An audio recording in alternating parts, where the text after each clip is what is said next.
Halo Tribuners, jumpa lagi bersama dengan saya Fenty Novianti dan tayangan berita terkini artis di Tribun Lampung. Kami akan menyajikan informasi menarik dan terupdate terkait artis tanah air hanya untuk Anda. Dan inilah berita terkini artis selengkapnya. Ternyata ini alasan Umi Pipik nekat ke Tanah Suci dalam kondisi sakit. Umi Pipik baru saja keluar dari rumah sakit usai dirawat selama beberapa hari. Kondisinya belum membaik. Umi Pipik nekat berangkat umroh ke Tanah Suci. Hal itu diunggahnya di Instagram pribadinya. Dalam kesempatan ini, awak media menemui Umi Pipik usai pulang umroh dan tengah mengisi acara di kawasan Cilebut, Bogor, Jawa Barat.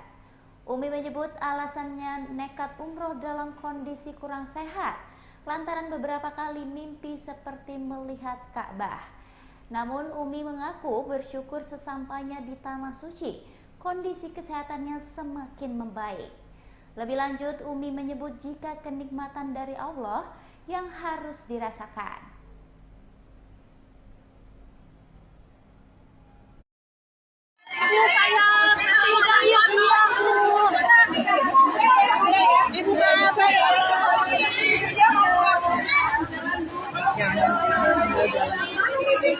Umi, wawancara sebentar Umi. 3 menit Umi, 3 menit. Umi sebentar Umi. Pulang. Umi seperti apa? Selesai umroh Umi. Umroh dan Umroh gimana sih Umi ceritanya? Mundur. Udah sini aja Umi, biar cepat. Ayo. Seperti apa Umi habis umroh langsung Selesai umroh ya gimana Umi? Maaf ya Bu, lagi wawancara dulu ya Bu. iya baru pulang baru semalam seperti apa sih Umi di sana kayak ada Ya di sana alhamdulillah ini umrohnya dadakan sebenarnya. Jadi kemarin ketika sakit itu entah ketika terbujur sakit ada petunjuk yang memang disuruh umroh, disuruh ziarah. Dimimpiinnya ya kayak kubah hijau terus, saya duduk di depan kubah hijau terus, ini apa ya tandanya? Oh ya udah. Akhirnya umroh.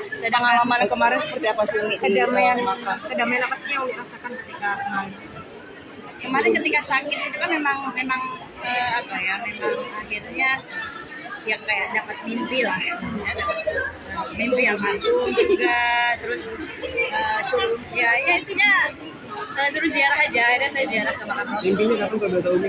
Sama? Mimpinya kapan itu? Ketika saya di rumah sakit, ketika 2 hari begitu masuk rumah sakit, besoknya malamnya saya mimpi. Akhirnya ya sudah, saya minta tolong sama teman, saya mau berangkat umroh. Jadi dadakan, anak-anak juga kaget. Kalau baru pulang kemarin umroh kan bisa umroh. Tapi kan kondisi sedang sakit Umi seperti apa sih? Adakah di sana terjadi apa namanya Umi ngerasain sakit juga? Alhamdulillah dikasih sehat saja. Dan ya nggak direncanakan, jadi umroh yang pas nyampe di sana pas malam Isra Mi'raj. Terus pas nyampe di Madinah tuh malam Isra Mi'raj, yang saya nggak tahu kalau itu pas malam Isra Mi'raj ya kan. Malam Isra Mi'raj itu tidak ada doa yang tidak dikabulkan. Nah terus pas nyampe Mekah pun juga pas malam 1 Sya'ban itu benar-benar nggak direncanain sama saya, tapi ternyata ini hikmahnya gitu. Tapi kemarin sendiri kayak ada pengalaman Komeng maju jadi caleg DPD Jawa Barat, Dausmini mengira hanya bercanda. Komedian Dausmini mengaku sempat meragukan keseriusan sahabatnya, yakni Komeng, untuk menjadi calon anggota Dewan Legislatif. Bahkan, Daus mengira Komeng hanya bercanda saja, apalagi mengingat sifat Komeng yang jenaka. Pada awalnya Daus terkejut karena Komeng mencalonkan diri menjadi caleg. Ini lantaran Komeng sama sekali tak mengutarakan niatnya menjadi anggota dewan kepada sahabat-sahabatnya. Bahkan Komeng juga tidak berusaha untuk meminta sahabat-sahabatnya mempromosikan dirinya. Lucunya lagi, ketika Daus menawarkan diri untuk membantu Komeng promosi, sahabatnya itu justru memarahinya. Pelawak 30 tahun 6 ini menganggap sahabatnya tidak serius dalam mencalonkan diri menjadi caleg. Namun tak disangka, Komeng justru banyak dipilih oleh warga Jawa Barat. Sebagai informasi, belakangan masyarakat heboh lantaran adanya nama Alfian Syah Komeng di surat suara Dewan Perwakilan Daerah Jawa Barat. Yang lebih menghebohkan lagi, tampak foto Komeng di surat suara yang berbeda dibandingkan calon anggota Dewan Legislatif lainnya. Oh iya. Iya, ambil ya Bang. Ambil. Oke. Nah. Oke, Gus. Ini Musir ayam, Mus. Daus. Lihat Komeng gimana? Lihat Komeng udah ini ikut nyalek. Ya alhamdulillah ya, kan tahu sendiri kan, Bang Komeng kan orangnya kayak gimana kan. Dari awal juga kita pikir mah cuma bercanda doang, gitu kan, nggak yang ada keseriusan buat ke arah sana. Tapi ya itulah masyarakat Indonesia ya kan, khususnya di daerah Jawa Barat dan dari Jawa Barat gitu kan, alhamdulillah pada nyoblos, pada milih Bang Komeng. Satu, yang kedua kan emang fotonya itu yang paling nyeleneh, yang paling ngeledekin ya cuma Bang Komeng kan, makanya orang pada nyoblos gitu. Dan kandidatnya waktu itu ada 3 ya, gitu kan, yang di Jawa Barat gitu kan. ACC itu Bang Komeng sama Tejihan, sama satu lagi ininya Kang Sule ya, temannya gitu, Kang Ogi. Jadi akhirnya ada 12 ya sebelah lah. Awalnya Komeng pernah ini enggak? Karena kan kampanyenya nggak ada baliho, nggak besar-besaran, tiba-tiba Bang Komeng menang gitu. Iya, jangankan baliho ya, gua WA aja gua domelin. Bang, nggak ada acara apa Bang? Kan gitu, belusukan. Jam berisik lu, malah gua domelin. Malah terus domelin gitu kan. Ya, emang nggak ada, emang begitu tadi, benar. Emang bahwasanya ya dia nggak kayak orang niat-niat enggak gitu untuk nyalek ini gitu. Ya. Nggak taunya emang alhamdulillah gitu, banyak yang suka, banyak yang nyoblos. Tapi awal Komeng mau nyalek itu dikomunikasikan sama Bang Daus nggak? Nggak ada. Kan orang biasanya gitu kan, minta promo ya kan, minta promosiin WA gitu kan, minta supportnya ya kan, video ucapan bla bla bla. Enggak. Orang Daus minta WA aja begitu, Bang, nggak ada kerjaan apa Bang gitu kan, belusukan Bang, apa panggung itu. Malah diomelin, bisik katanya. Udah, nggak ada katanya gitu. Tapi Bang Daus sendiri kaget nggak akhirnya jadi viral kayak begini juga? Ya kaget pastinya iya, tapi ya alhamdulillah dah kita kan jadi suatu kebanggaan juga kan, punya abang ya kan, mewakili aspirasi orang kecil ya kan, gitu lewat Bang Komeng sekarang akhirnya. Punya harapan apa sih dengan terpilihnya Bang Komeng dari Daus? Ya kita biar lebih dihargain dan tidak dipandang sebelah mata lagi lah, paling khususnya buat orang-orang spesial Daus kayak Daus gitu kan, itu aja. Terus juga para seniman kan, Bang Komeng kan pernah ngeluarin statement bahwasanya beliau pengen ada gedung tapi nggak ada manusianya gitu kan. Ya mudah-mudahan aja itu bisa terrealisasi sama Bang Komeng dan niatnya bisa berjalan dengan baik. Tapi Bang Daus sendiri update dong, mungkin 2024 ini sibuk apa sih Bang Daus? Alhamdulillah masih syuting, masih OPR, pemotretan juga masih. Tapi Bang Daus sendiri tahu nggak apa yang melatar belakangi Bang Komeng untuk maju nih sebagai DPD? Nggak tahu, emang dia begitu kan, tahu sendiri, iseng, ya kan. Kita mau tahunya gitu doang, bercandaan. Kita pikir juga bercanda kali kan, nggak ada yang namanya keseriusan. Nggak tahunya Bang Komeng emang bener-bener serius gitu. Dan alhamdulillah sampai sekarang juga seperti itu. Tapi ada rasa khawatir nggak sih, Us, ketika ini kan menyangkut nasib masyarakat ya, dengan Bang Komeng gayanya yang cetak-celetuk, yang istilahnya kocak gitu kan? Ya biar di sana biar diseng-sengin lah, biar pada nggak ngantuk sama Bang Komeng kan, gitu, biar pada nggak molor ya kan. Dengan adanya Bang Komeng insya Allah bisa ya itu mensupport. Kalau Bang Daus ada rencana nggak ke politik? Enggak, enggak. Kalau mau dari kemarin kan. Tapi tawaran ada Bang Daus? Ada. Ditolak-tolakin Bang Daus? Iya. Kenapa nggak mau Bang Daus? Karena ya ini aja gegablek ya kan, gimana ngurusin rakyat, gimana ngurusin masyarakat kan gitu. Dalam artian bini aja nggak ada maksudnya gitu. Ya udah nggak usah gitu, karena nggak ilmu juga nggak ada ya kan, semuanya kan. Kalau Bang Komeng kan memang ada ilmunya gitu kan, dia kan gitu, ada ilmunya juga Bang Komeng. Terus nggak ada gitu. Mungkin dukungan yang bisa diberikan Bang Daus sebagai sahabat untuk Bang ya kita mah selalu mendoain buat Bang Komeng ya kan, yang selalu yang baik-baik ya kan, dan Bang Komeng insya Allah lah amanah gitu. Insya Allah Bang Komeng amanah bisa menjalankannya gitu. Kalau tapi ini dukungan dari para teman-teman pelawak seperti apa ke Bang Komeng? Ya itu tadi dukungan dari teman-teman pelawak ya pastinya ikut seneng ya, nggak nyangka yang namanya Bang Komeng gitu kan itu bisa insya Allah lolos gitu, bisa ke Senayan. Bang Daus, mungkin ini pertanyaan sekaligus klarifikasi nih Bang. Bang Komeng apakah memang maju DPD ini karena mungkin sepi job atau seperti apa nih? Enggak, kalau sepi job enggak ada. Bang Komeng enggak ada yang namanya Bang Komeng. Alhamdulillah off air juga masih banyak gitu, syutingnya juga masih ada kok. Bang Komeng enggak ada yang namanya sepi job, enggak ada.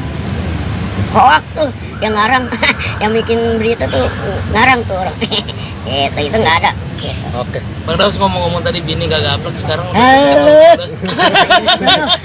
Sebenarnya Bang Daus. Apa? Iya, dikit Enggak ada ya. Terima kasih Bang Daus.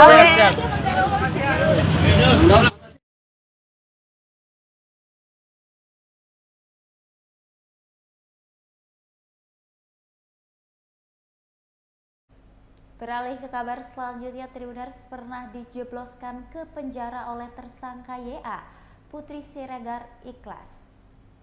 Putra Siregar dan Rico Valentino pernah dijebloskan ke penjara oleh YA, tersangka kasus kematian Dante.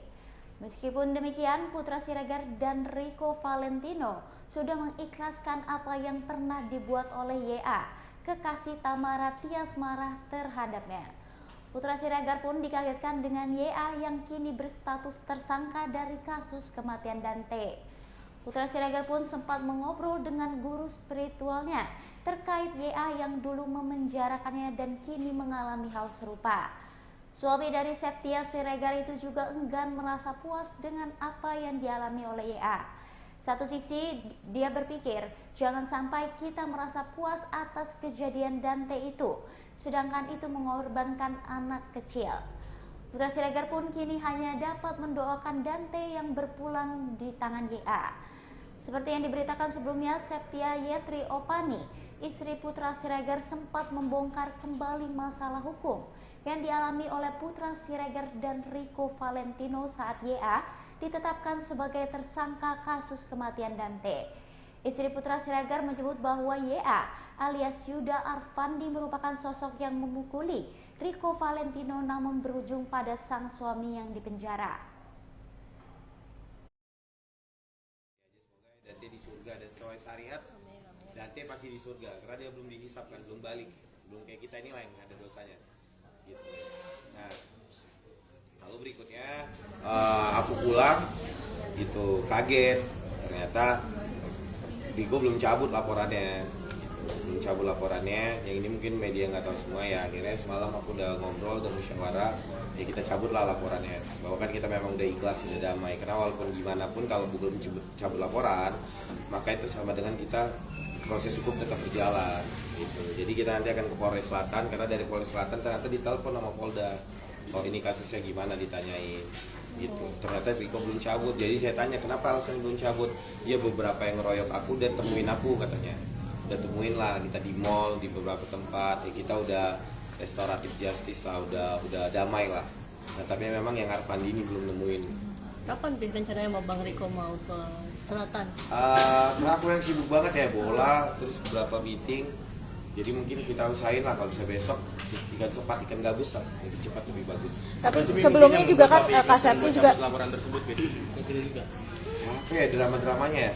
Gitu. Ini kalau nggak, ini sebenarnya aku juga nggak tahu ya itu Tamara atau siapa ya, karena aku ya namanya viral ya, ada yang meninggal di dunia di kolam renang gitu. Awalnya nggak ngikutin lah, tiba-tiba kaget dong dikabarin gitu. Dan aku memang nggak kenal secara personal yang ini, tapi teman aku yang ngurus tahu bahwa ini dia juga ngaku bahwa dia waktu itu ngeroyok Rico, tapi Rico tetap maafin kan, saling lapor gitu. Ya udahlah, kita hikmahnya luar biasa dan sangat mahal harganya, nggak semua orang bisa dapat ini. Bang Putra juga kan Kasepti juga pernah update soal Bilar yang juga pernah berurusan juga ya, itu gimana sih Kak? Kalau ya kita juga kaget, aku awalnya marah, nggak usah deh, DM orang di story, ternyata udah izin, ya bagus lah. Ya, kita ngobrol kan main bola sama Bilar semalam. Ngobrol banyak, kenapa nggak cerita gitu. Dia juga orangnya, aku belasan orang yang proyek katanya. Dan salah Waktu satunya itu, iya, ya udahlah ya kita bilang kayak gitu. Berarti bisa dikatakan bahwa ya ini berbagai sumber masalah gitu atau gimana sih mungkin dari Nah, itu nggak tahu, tapi beberapa teman aku yang memang secara personal ada kenal sama Arif Andi ini, ada yang kenal teman-teman aku. Karena kan namanya kita di Jakarta kan itu aja ya. Gitu. Tapi aku pribadi setelah itu kan yang nggak terlalu udah deh gitu. apa sih Papi sendiri mengenal nggak sih kalau Andi ini anak mungkin seperti apa? Kurang ya, karena aku memang di kejadian ini memang baru sekali tuh ke situ gitu, ke tempatnya apa Senopati ya. Itu kan sekali itu kan, sebelumnya nggak pernah ke Senopati, paling main bola apa dan sebagainya. Gitu. Tapi teman-teman yang ini ya mungkin tahu kan. Tapi Bilar sendiri ada ini nggak kayak aku puas banget akhirnya dia dapat. Oh enggak, Bilar juga udah jadi sosok yang luar biasa gitu. Enggak, ya kan dia juga experience atau pengalamannya juga udah makin luar biasa, makin baik sih seorang sosok Rizky Bilar. Apalagi Rico ya, dimana aku ikhlas, sabar, orang yang lebih sabar dan lebih ikhlas lagi itu Rico sebenarnya. Papi terakhir mungkin dengan kejadian ini ada punya harapan apa Papi? Harapannya ya semoga ke depan kita lebih bisa kontrol emosi ya, karena bagaimanapun ceritanya emosi itu dari setan ya, bisikan setan gitu ya. Mudah-mudahan kita nggak keroyokan yang gitu-gitu juga janganlah, apalagi yang sampai keroyokan yang sampai bisa membahayakan nyawa orang lain. Nah aku ingat banget si Rico di situ, kalau dia nggak punya tubuh atau fisik yang kuat, nggak kabur, nggak lari, ya Allah selamatin lah intinya. Itu keroyokan bener-bener hampir menewaskan dia tuh. Saya tahu banget, makanya saya bela mati-matian kan. Pesan tanggal 19 Andi sendiri apa Papi? Kan saya nggak kenal secara personal ya, cuman dari pihak keluarga banyak yang pingin ketemu sama saya. Saya pribadi kan memang mau damai ya, gitu, akan cabut laporan nggak apa-apa, bahkan saya yang nemuin keluarganya. Ini sebagai itikat baik kita dan sebagai bentuk bahwa memang kita udah ikhlas, udah deh gitu. Tapi ke depan untuk pelajaran teman-teman atau hikmah, jangan deh, walaupun kadang manusia itu udah maafin, ya Allah juga tetap jalankan aturannya Allah, karena semuanya selalu diawasin kan. Oke. Bang, sedikit Ricis besok sidang tanggal 19. Gimana Bang supportnya sebagai abang, sebagai sahabat? Iya, aku dari kemarin baru ketemu lagi kan sama Ricis.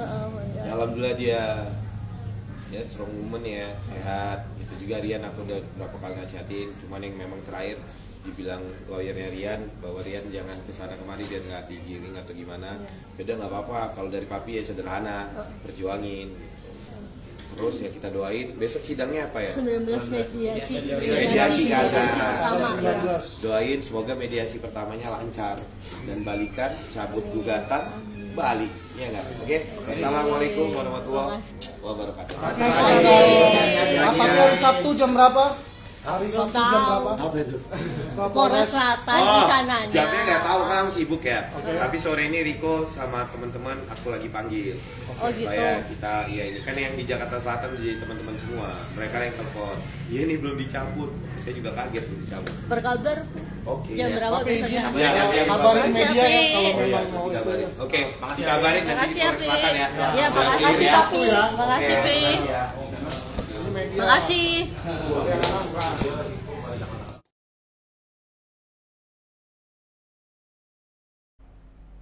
Virgon disarankan ajukan kasasi setelah upaya banding terkait perceraiannya dengan Inara Rusli ditolak. Upaya banding musisi dan penyanyi Virgon ditolak Pengadilan Tinggi Agama DKI Jakarta. Virgon mengajukan banding terkait perceraiannya dengan Inara Rusli. Dalam putusannya, Majelis Hakim Pengadilan Tinggi Agama DKI Jakarta menguatkan putusan yang dikeluarkan Pengadilan Agama Jakarta Barat. Di putusan Pengadilan Agama Jakarta Barat itu, Inara Rusli mendapatkan sebagian harta gonogini setelah cerai dengan Virgon. Harta itu berupa 1 rumah, mobil, hingga royalti 3 lagu ciptaan Virgon yang dituliskan setelah terinspirasi anak-anaknya. Wijayono Hadik Sukrisno, kuasa hukum dari Virgon, mengatakan pihaknya belum menerima berkas putusan banding yang dikeluarkan Pengadilan Tinggi Agama DKI Jakarta. Wijayono meminta Virgon mengajukan kasasi ke Mahkamah Agung setelah menerima salinan putusan Pengadilan Tinggi Agama DKI Jakarta. Menurutnya ada salah judul lagu Virgon yang tertulis dalam putusan cerai Virgon dan Inara Rusli di Pengadilan Agama Jakarta Barat. DRM adalah label musik yang menaungi karya-karya Virgon. Menurut Wijoyono, jika masalah royalti lagu itu tidak diluruskan, maka pembagian royalti tidak bisa dilakukan. Saya jawab gitu. Itu aja sih teman-teman. Jadi sampai detik ini kami belum menerima secara resmi.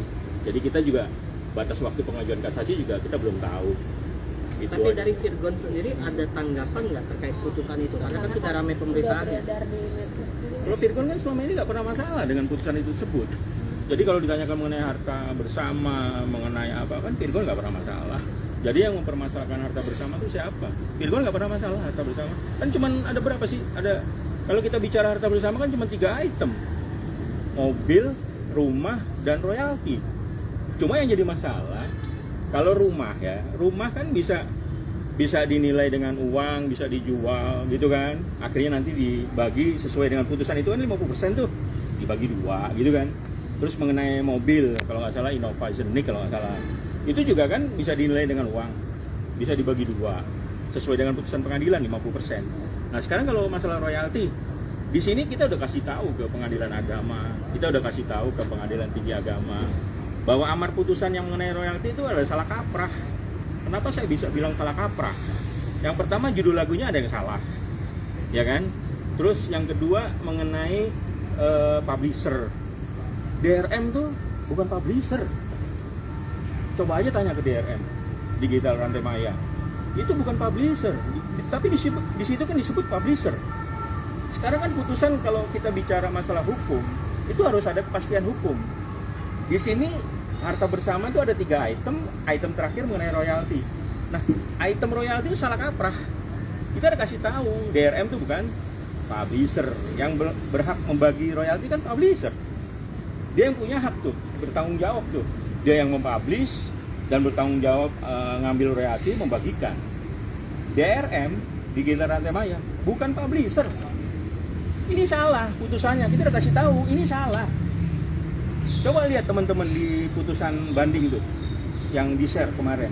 Terus di putusan Pengadilan Agama, itu disebut di situ bahwa royalti 50% dibagi lagu A, B, C dimintakan kepada DRM untuk dibagi 50%. Yang jadi masalah adalah 1, DRM bukan publisher. Kan putusannya udah salah tuh. Kepastian hukumnya di mana? Kalau itu udah salah. Yang kedua, judul lagu salah.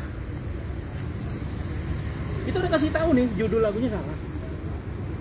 Dari 3 itu salah satunya salah. Itu yang kedua. Yang ketiga, ini mulainya diminta atau mulainya dilakukan pembagian itu kapan? Sampai kapan? Mulai kapan sampai kapan? Jumlahnya berapa? Mintanya ke siapa? Ini kita minta royalti sama siapa nih? Kan putusan pengadilan yang boleh melakukan eksekusi pengadilan itu adalah pengadilan, bukan dari pihak orang atau pihak si A, si B, si C datang ke Virgon. Nih bagi dong royalti, bagi 2. Nggak bisa. Atau A, B, C datang ke DRM, kita minta royalti, nggak bisa. Yang bisa adalah Pengadilan Agama Jakarta Barat. Nanti kalau udah inkrah pangelis, sudah berkekuatan hukum tetap, baru bisa dimintakan kepada pihak yang ditunjuk. Dalam hukum itu ada yang namanya ya kondemnatoir, putusan yang menghukum. Di sini ada nggak DRM, Digital Rantai Maya dihukum untuk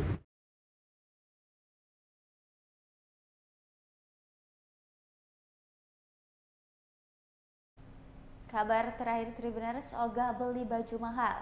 Tisa Biani ngaku lebih suka thrifting pakaian bekas di Pasar Senen. Aktris Tisa Biani mengaku tidak terlalu suka berbelanja pakaian. Bahkan, ia seringkali lebih memilih thrifting di Pasar Senen yang harganya jauh lebih murah.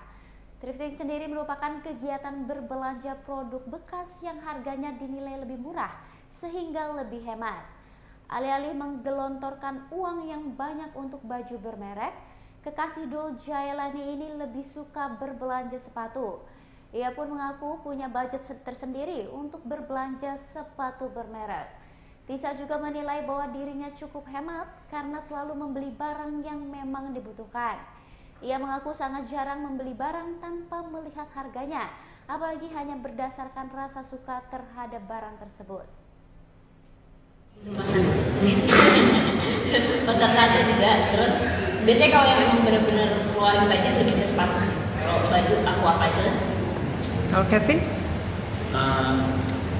Aku Yang sama. sepatu lumayan sih sepatu. Sama lebih ke boys masuk motor juga lagi. Aksesorisnya kadang-kadang suka berlebihan. Jam juga ya. Lebih besar pengeluaran daripada pendapatan. Berarti emang persis banget kayak karakter. Kalian. Ini kan dari Wattpad ya, dari Wattpad terus diangkat ke novel. Sempat baca dulu nggak sih Wattpad-nya sendiri gitu, atau langsung ke novel? Udah diturunin langsung ke sinopsis. Jadi dari sinopsis itu udah jelas gitu. Oh gitu. Jadi kira-kira aku main ini bakal segitu deh. Gitu. Karena yang aku bilang tadi gitu, ada sedikit-sedikit relasi karena ibunya Odo ini tuh bener-bener kayak ngasih tahu. Misalnya kayak salah satu contohnya kayak mau beliin hadiah buat sepupu gitu misalnya, kayak cari aja yang 50%, aku nyari ada yang 50% nih, terus ibunya bilang cari aja yang 70%, ada yang kayak gitu-gitunya. Jadi kayak kadang-kadang suka pas di awal suka ketawa sendiri dari sinopsis, oh yaudah mungkin aku coba main dulu sini deh.